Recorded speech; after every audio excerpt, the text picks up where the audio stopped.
The cargo refactor sounds like such an unassuming name for something that's generated rather a lot of heated debate this week. Spectrum has, as Spectrum is wont to do, polarised heavily, with some industrialists already wishing for a simpler time, even though the patch isn't out, and some pirates already taking a victory lap around Stanton.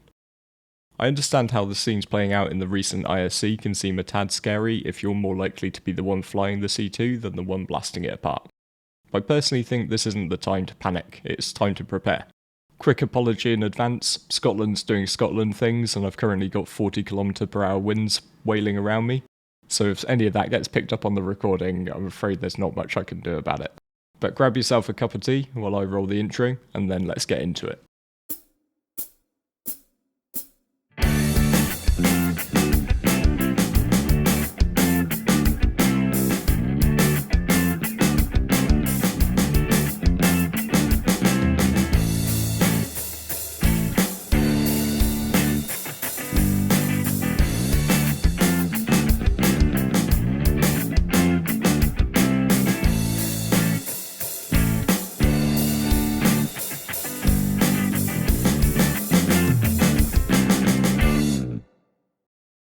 Hello and welcome back or welcome to the channel.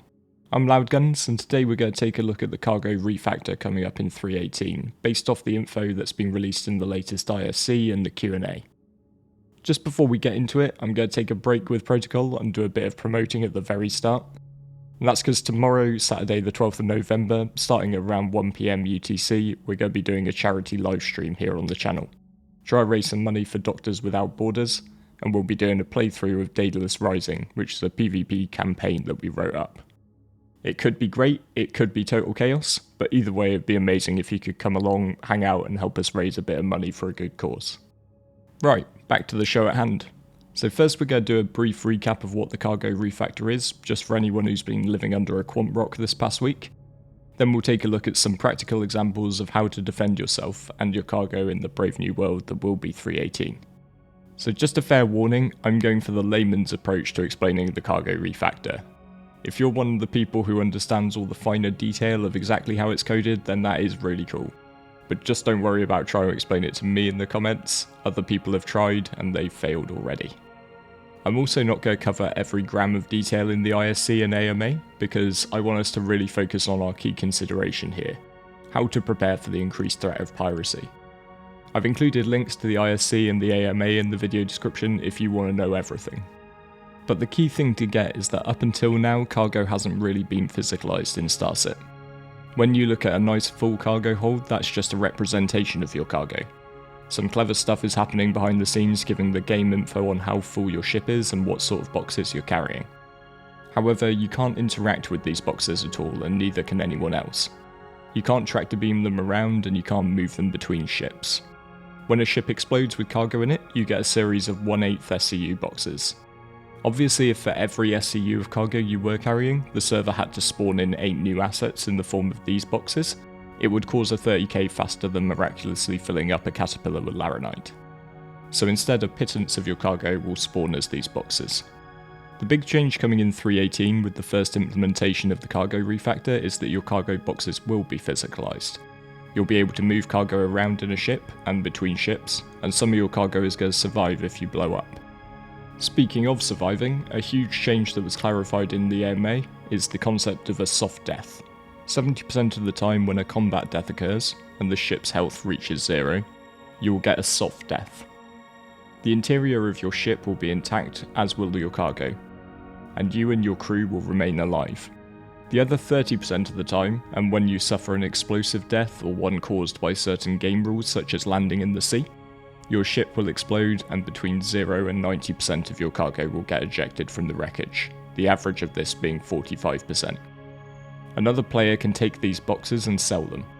If they're not the original owner, they'll need to sell at a no questions asked or NQA terminal like the ones found at Grimhex. They will not get full price for the commodity, so keep in mind that even if you willingly give your cargo to a mate, they would still have to fence it and take a hit. Just to be clear, some features which won't be making it in for this first iteration of the cargo refactor are price changes to commodities, cargo hauling missions, the ability to buy 1 or 2 SCU boxes, and manual cargo loading or timers. So now we've recapped a bit about what the 3.18 version of the cargo refactor is, it's time to address the key concern of more industrially minded players: piracy. This patch is going to allow for a great leap forward in piracy. Frankly, it's impressive that some people have managed to conduct piracy without this, but they have been limited in what they could do. They could carry out extortion or ransom operations where a group would immobilise a hauler or miner or potentially board their ship, then demand a percentage of the value as payment for release. Some commodities in some patches, such as gems pre-3.17, could be stolen from the back of certain vehicles like the Rock. And in the event of a ship getting destroyed, pirates could retrieve those 1/8 SCU boxes we talked about before. Although I think to describe this as tedious would probably be an understatement. But in 3.18, far more value is going to be recoverable even if a ship suffers what I can only assume should be called a hard death.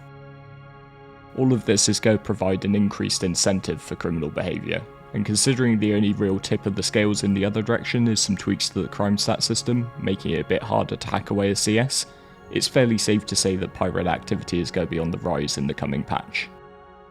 So if you're an industrialist, you can either panic or you can prepare. In the rest of this video, I'm going to go through a few recommendations of how players and organisations can respond to this increased threat. But one thing I want to get across is that it's really all about your mindset.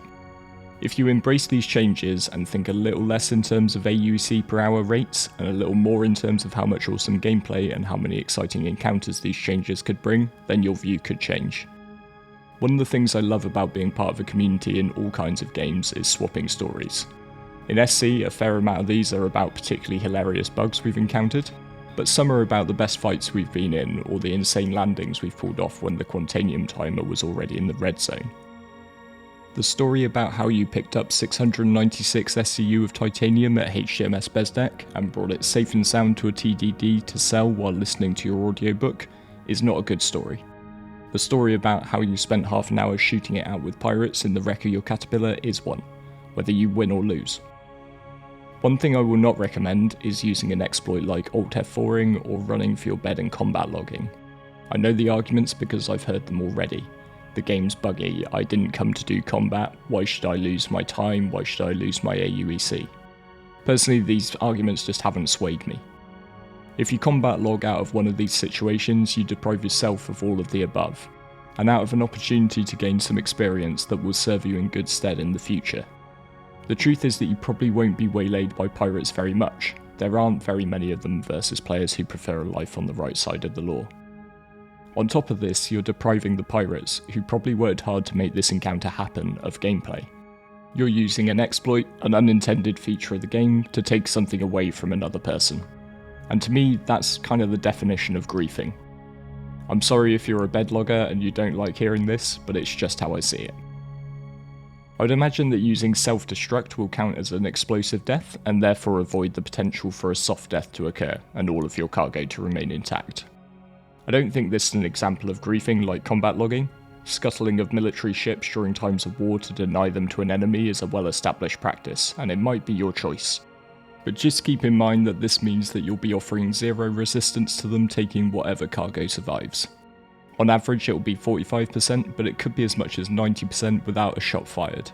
I'm pretty sure that we can do better than that. First and foremost, you can't get pirated if you don't run into any pirates, and a healthy dose of paranoia can really be your friend here. Even though SC only currently has one system, Stanton is still a big place.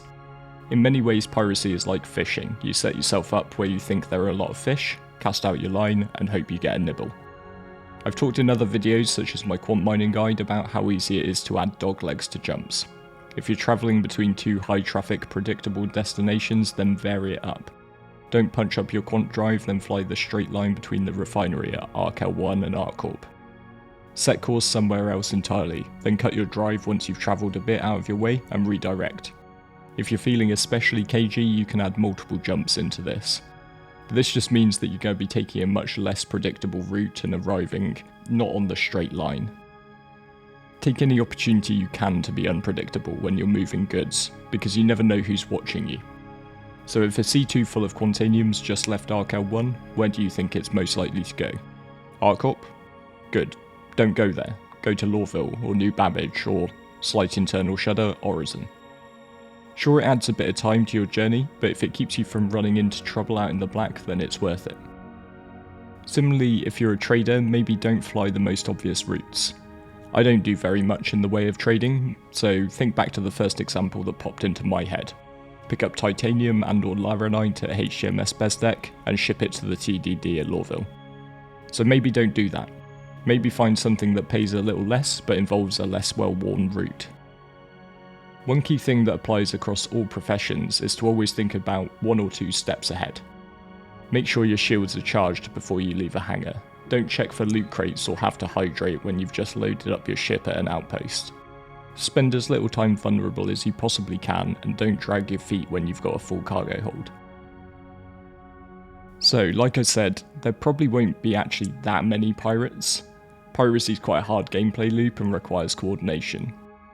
Plus I just don't think there's an overwhelming amount of players with a strong desire to play the criminal. So with that in mind, the pirates that are there are going to have a decent number of potential prizes to try and take. Admittedly, this suggestion does rely on those pirates being totally money driven themselves. Some might choose a harder target just for the fun of it. But assuming that they're looking to maximise their take, which target are they more likely to prefer? The stock loadout C2 with a solo pilot, or the fully crewed up one with the components all upgraded to military class A? It's a bit like the old adage, you don't have to outrun the lion, you just have to outrun your friends. If you are investing a significant amount of time or credits in your cargo, then at the very least you should make the cash to make sure the ship's fully kitted out. My suggestion would be don't move on from your smaller hauler the moment that you've got enough credits to buy the next thing up. Factor in the expense of buying those components as well before heading to the ship shop. Now, as with a number of my suggestions here, this will involve getting a crew together. I know that this is not always the easiest of things, but honestly, StarCit comes alive when you play it with other people. And one way to find folks is to join a Discord like our one. We've got a big community section, which all are welcome to join without any pressure to join our org, so just check out the link in the video description and come say hi if you like. You can also find organisations on Spectrum, and you could even just try to make a few mates through AllChat. I know that there's an issue of how much you have to pay people to act as escorts. First up, I'd prioritise turret gunners on my ship over fighters right now. Turrets are a better force multiplier for people less experienced in combat. Turret gunners always stay with the ship that needs protecting, they don't run off looking for other dogfights, and they can ultimately act as additional defenders if you do get downed. If I was running my Quantanium for sale, I'd probably offer around 100 to 150k per person who did that run with me, and scale how many of them I have depending on the size of the ship. 100k for 20 minutes work, making a rate of 300k an hour, really isn't that bad. My personal choice of Q runner right now is my Carrack, and I'd want it fully gunned when moving a few millions worth of cargo. So an outlay of 400 to 500k as the hauler is a reasonable expense. Something to keep in mind, particularly as a miner, is that you've been making really good money up until this point if you've been running entirely solo. And personally I think that those rates are more based around the fact that you were meant to hire crew. So this is just going to be a cost of doing business in a less secure system. Another way to approach this though is to form some kind of cooperative with other people who enjoy the same sort of game loops that you do. Let's say you're a small scale miner using a prospector and shipping refined goods to market in your freelancer max. If you can find just one other person who does the same thing, then you could buddy up, ride shotgun for each other on their trading runs, without any actual money changing hands. So, even though you were unpredictable, and even though you're a hard target, you still got. You put up a fight but your ship HP hits 0, or you've got shut down with EM damage and are totally immobilised. Either way, there's now a good chance that with the soft death that you're still alive and well. So prepare to repel boarders. And one of my sincere hopes with 318 is that this is going to finally be the end of the white beacon undersuit. Well, the undersuit might remain, but now there's a real incentive to slap some armour on over it and strap yourself with some guns. Nobody said that you have to fight fair, fight to win, and equip yourself to do so. Heavy armour will give you the best survivability. Ships are confined spaces, so I can't personally see an advantage to increased mobility over it. And you can buy a range of weapons at the gun shops around Stanton, and obviously any of these will be better than nothing. However, I personally think I'm going to run with an FS9 and a GP33 grenade launcher at all times. These are loot only items, so either get down into some bunkers or consult with your friendly neighbourhood arms dealer. I like the FS9 for its high ammo count with 120 rounds in a magazine. Poorly timed reloads are a bane of ship combat, and in tight narrow corridors it's quite hard to miss, so just send a lot of lead in the direction of your attackers. Grenade launchers meanwhile are a consistent way to make a door near impossible to walk through. The moment you see it opening, start laying down an explosive barrage. Don't forget that it's not just about guns and armour. Pack med pens, med guns, tractor beams for retrieving fallen comrades, spare ammunition and hell, even sustenance. How much would it suck to end up in a protracted FPS battle only to die of dehydration? Plan where you're going to make your stand. Most ships are stacked in favour of the defender with the attackers forced into action, breaching and clearing through bottlenecks. They have to come to you, so hold back and let them. This isn't Call of Duty where some kid can moan at you about being a camper. Remember that the gloves are off, and if you down enemies, confirm the kills. You might not be the most bloodthirsty individual, but it's time to get a little bit vicious. If you down someone, finish them to remove the risk of them being patched up by their friends and coming back at you. In this situation again, having crew with you is going to be invaluable. You have the defender's advantage, but that just becomes magnified by numbers. I would make it clear to anyone I'm paying for turret duty that I expect them to come armed and dangerous. Show this same courtesy to anyone you sign on to escort, and they're likely to have you back next time. And if you don't have much experience in FPS, don't forget that Star Marine exists. If you just want a chance to practice the mechanics of SC's FPS side in a totally risk-free vacuum, then this is it. Give yourself a few rounds on a regular basis, doesn't take much time and just gives you that bit of experience. And who knows, you might even have fun with it. And remember to buy time. Your goal doesn't have to be to kill all the pirates. It can just be to delay them enough for more help to arrive. Best case scenario, that help could be your org mates, and from an org perspective, this is a great time to be talking and trying to work out your org's quick response. How do you get people in combat ships to where they need to be in the least amount of time? But even if you don't have an org, you can always throw out a call for help in general chat, and some kind souls who just want to fight may come to your rescue. Pirate crews themselves are going to have split priorities. While they might heavily outnumber you in an encounter, they will have to divide their efforts, with some members of their crew holding a perimeter while others board your ship and attempt to relieve you of your cargo. Defenders and responders on the other hand have only one priority: stop them. The most important thing for getting a response is to survive until it arrives. A lot of pirates will prefer where possible to ambush you in dead space, so that event falls outside of comm arrays. This means that without party markers and the accompanying QT beacon, you're going to be hard to get to if you're dead. In most cases, you are going to want to maintain control of the bridge of your ship to prevent the pirates from moving it anywhere if it's still capable of flying. Bridges have the added advantage of being highly defensible on most ships, but on your one in particular you might find another bolt hole which can act as your hiding space. Your cargo is somewhat less important. Chances are that with only handheld tractor beams for now, moving potentially hundreds of boxes and securing them on the cargo grid of a pirate hauler will not be the quickest of processes. Some crews are going to get very good at it, but probably on average it's still going to take some time. You can take additional steps here to delay the pirates without even putting yourself in danger. Hats off to my friend Ravnak for coming up with this one. I've often said that just because you can move 696 SCU of Quantanium on a C2 doesn't mean that you have to. And I'd always say only move what you can afford to lose. For me, most of the time, my larger haulers are only half full of the really valuable stuff. And up until now, that means I've only loaded the ship with 50%. But going into 3.18, I'm going to be filling it to the brim with waste or scrap. Based on the previews, it looks like you have control over which boxes go where when you load your ship. So wherever possible, I'm going to load the outermost edges of my cargo grid with waste or scrap, so that anybody trying to unload my ship in a hurry is slowed down digging through the worthless boxes to get to the valuable ones. They'll have to move these out of the way and maybe even eject them into space to avoid them blocking the cargo they want. However they go about it, these additional boxes are going to slow them down, and that, as I've said, is priority 1 when dealing with a boarding. Even if you suffered a hard death, all of these extra near-valueless boxes are there for pirates to sift through on the floor, still buying time for any response you're able to mount. So these are just a few of the ideas we've come up with so far to help reduce your risks of falling prey to pirates.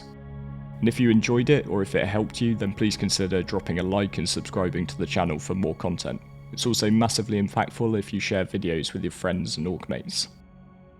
I know that not everyone signed up to Star Citizen because they wanted PvP.